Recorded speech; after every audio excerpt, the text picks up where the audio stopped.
एक यज्ञ है धर्म की, और दूसरी यज्ञ है ध्यान, और तीसरी यज्ञ हवन की, चौथी यज्ञ प्रणाम, और पांचवी यज्ञ यहाँ ज्ञान की है। तो ये पांचों यज्ञ आपसे यहाँ कराई जाती है। आप धर्म देख रहे हो, ये कहने की आवश्यकता नहीं, सबकी आत्मा मानती है इस बात को कि यहाँ जो सुविधाएं है शायद विश्व में नहीं होगी।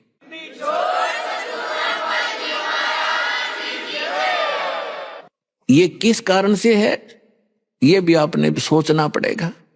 यहां आपके पिता का घर है, यू पूरे विश्व के प्राणियों का पिता कबीर साहब है, और उस कबीर परमात्मा का घर है। वो अपने बच्चों को इतना सुख देता ही देता है।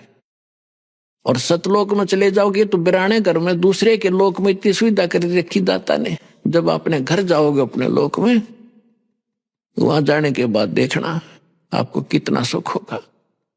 आप गलत लोक में फंस गए।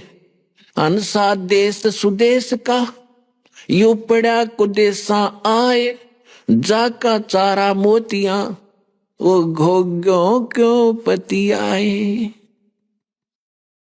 ये परमात्मा सुनाया करते थे आके कि तू उस सुदेश से आया है, अच्छे लोग का आया हुआ, यहाँ कुदेश में गिर गया, ये बुरा लोक है, यहाँ सपने में सुख नहीं। कहीं आप जंगल में देखो जाके, शेर दाव लगाए बैठा है, हिरण मर्गों की लाइन आ रही है, झपट कर खा जाता है। शेष बच्चों को वो लिए भागे फिर रहे हैं, मेरा परिवार है, मेरा परिवार है। कोई भैंस गाय जा रही है, उनको पकड़ के झपट के मार लेता है। तो ये काल ऐसा है, इस लोक में आप ऐसे में रह रहे हो। पग पग पर यो तग तक मारे, काल अचानक बाणा।